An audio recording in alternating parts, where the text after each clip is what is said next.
Olá, bom dia, eu me chamo Ana Carolina e hoje eu vou apresentar um trabalho que tem por título Antologia, Mudança e Simplificação Linguística.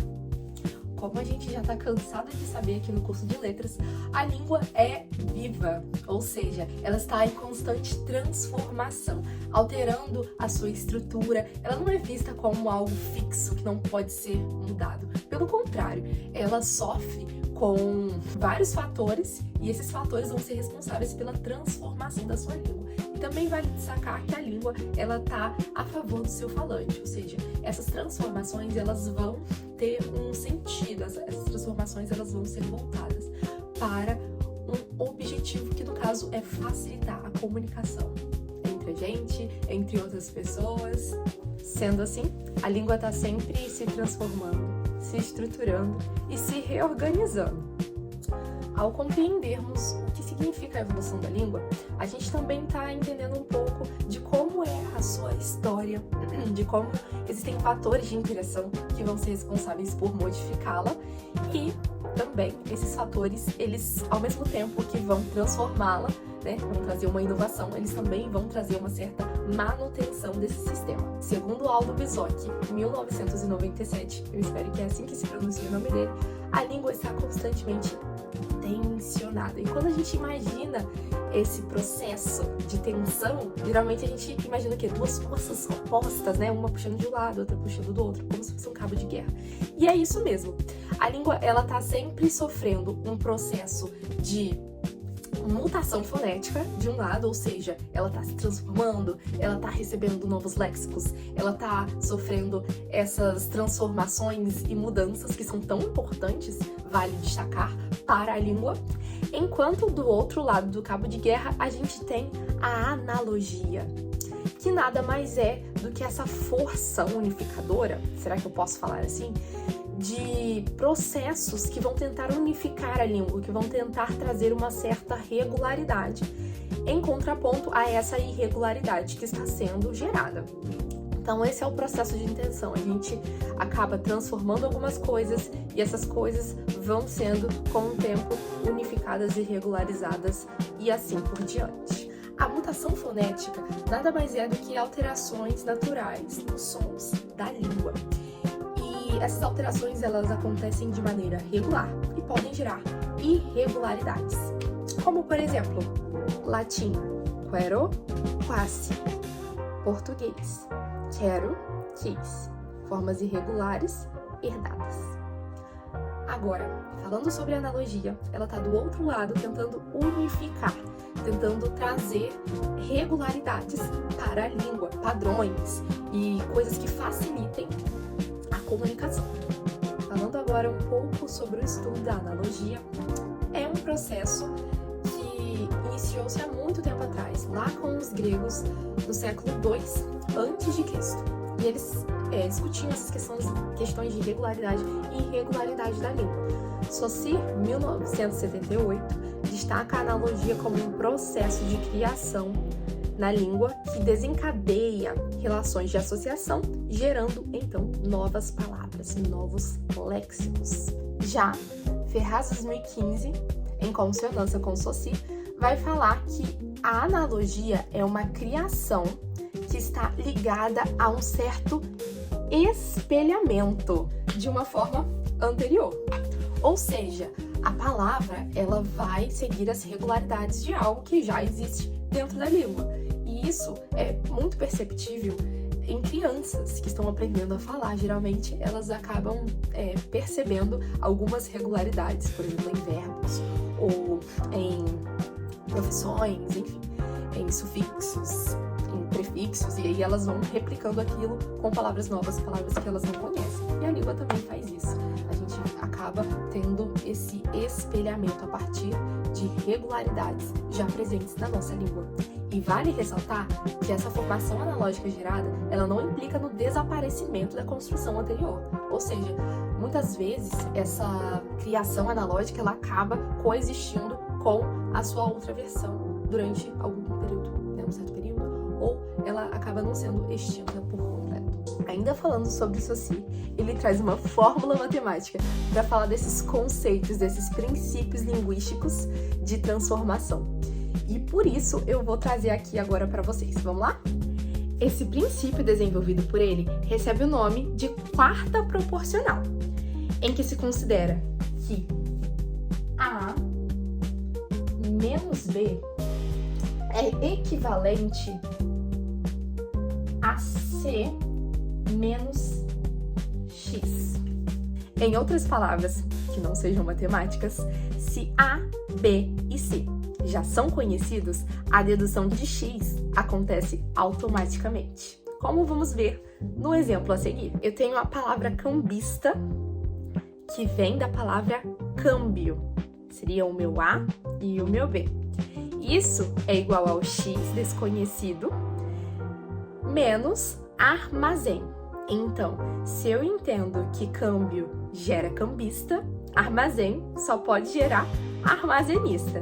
E aí volta também aquela discussão que eu tinha falado sobre as crianças, né? Elas acabam fazendo muito isso. Por exemplo, os verbos, eles terminam com R, a gente tem algumas conjugações, e aí se eu tenho vassoura e eu quero transformar isso num verbo, vassourar.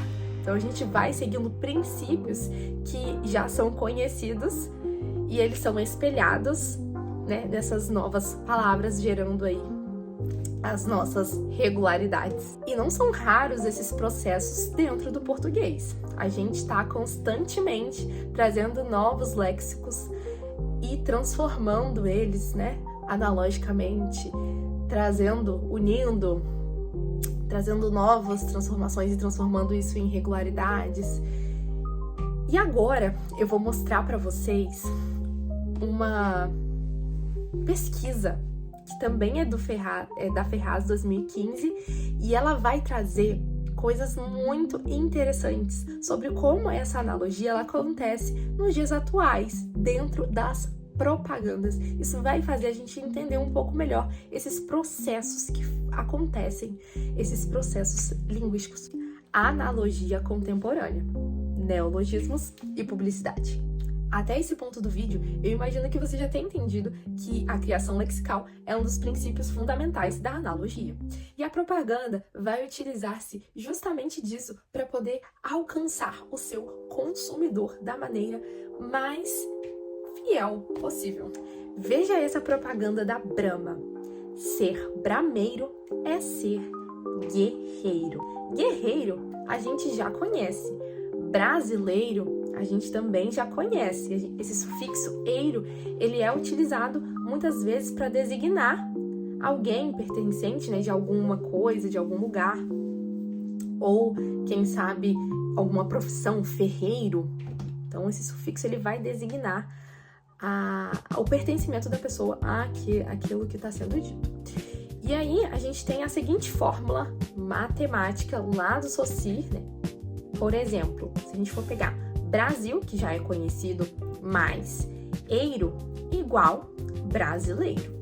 E usando essa lógica, a gente pega Brahma mais eiro igual a brameiro, gerando então um novo léxico que não é estranhado por nós falantes, porque é algo que já acontece, já é uma regularidade dentro da língua. Então a gente facilmente vai entender qual é o conceito por trás dessa jogada de marketing e essa jogada da nossa língua, porque já é algo conhecido por nós. O próximo exemplo do artigo é o smartphone.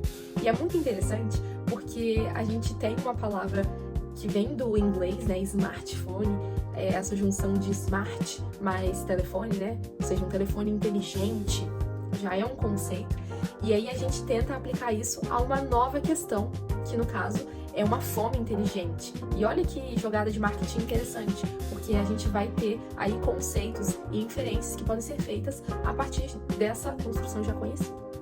E uma coisa também que eu gostaria de destacar é a própria propaganda em si, que utiliza uma bandeja para simular um telefone e alguns hambúrgueres para simular a câmera. Então a gente facilmente olhando para as cores, para tudo isso, já consegue identificar, ok, isso aqui é do McDonald's, e por consequência, smartphone, isso aqui remonta essa outra palavra, né, smartphone, porque já é algo consolidado, já é algo conhecido, e a gente acaba usando esse espelhamento, essa jogada que é baseada em uma construção anterior. E aí o McDonald's, ele se aproveitou desse conceito de smartphone, né, de um telefone inteligente, para trazer esse conceito para dentro do seu empreendimento, ou seja, uma fome inteligente, você vai comer rapidamente, e várias inferências podem ser feitas a partir desse conceito. Mas o principal aqui que eu quero analisar é justamente essa criação, né, de algo que já existia. E é interessante, né, como eu falei, o smartphone já é uma palavra criada. E aí a gente cria algo em cima dessa palavra que já foi criada. Próximo exemplo, a gente tem o milkshake. E aí, se a gente for analisar essa palavra, da onde vem, né, a origem, milkshake já é um empréstimo lexical. E aí, a partir desse empréstimo lexical, a gente tem essa fórmula da quarta proporcional agindo com essa outra palavra, né? Que no caso seria McDonald's mais milkshake, que transforma-se no milkshake. E aí é interessante que se a gente ouvir essa palavra, a gente já vai associar milkshake, McDonald's, milkshake, então é algo que pode ser remontado muito facilmente, que está já consolidado em vários dicionários. Isso facilita muito na hora dele ser utilizado nessas formas analógicas, porque é algo que já é conhecido por todos. Sendo assim, o princípio da analogia está presente, ainda que de modo inconsciente, para o usuário da língua, tanto na criatividade como na produtividade lexical. Agora eu vou falar um pouquinho para vocês sobre simplificação estrutural e como que as construções do latim foram, de certa forma, transformadas e atualizadas, facilitando para nós falantes. Agora eu vou falar um pouquinho da simplificação estrutural e como que as construções do latim passaram a ser mais simples para a gente hoje em dia. O latim era uma língua predominantemente sintética, ou seja, ele utilizava muitas terminações, desinências, para poder especificar de quem se falava, para poder determinar a função sintática das palavras. Já o português, ele apresenta um caráter mais analítico, pois acaba dependendo menos dessas marcas morfológicas, utilizando mais elementos como preposições e a ordem mais fixa de termos dentro da oração. E uma forma muito conhecida por nós dentro do curso é o sujeito mais verbo mais complemento. Isso também foi um processo de simplificação estrutural que acaba auxiliando a identificação dos termos dentro da oração.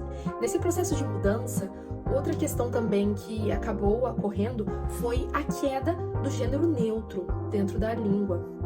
No latim a gente tinha 3 gêneros, o feminino, o masculino e o neutro, que ele ia designar coisas que não são especificadas, coisas que não têm gênero, e ele era utilizado com terminações masculinas e terminações femininas, que acabava confundindo um pouco. Então, a partir dessas transformações, dessas simplificações, o gênero neutro ele acabou deixando de existir e ficando predominantemente masculino. Hoje em dia, quando a gente tem algo que não é muito determinado, inclusive essa palavra já é algo neutro, né? A gente acaba utilizando palavras no masculino. Porém, assim como aponta a Oliveira, a gente ainda tem alguns resquícios. Então, esse algo, essas palavras indefinidas, elas podem ser consideradas como resquícios do gênero neutro que era utilizado no latim. São, então, expressões que têm um valor indeterminado ou abstrato, né? Como, por exemplo, isso, aquilo, tudo, algo. A gente percebe uma permanência de uma neutralidade semântica dentro desses léxicos, né? Dessas palavras. Porém, que não são marcadas morfologicamente, como no latim. Outro aspecto interessante dessa transição é a queda de algumas declinações nominais. O latim possuía 5 declinações, organizadas de acordo com terminações e funções sintáticas. Imagina só, uma análise sintática de uma frase que vinha lá do latim. Será que era mais fácil ou difícil? Será que a gente daria conta de achar o sujeito, mesmo ele estando em ordens diferentes dentro da frase?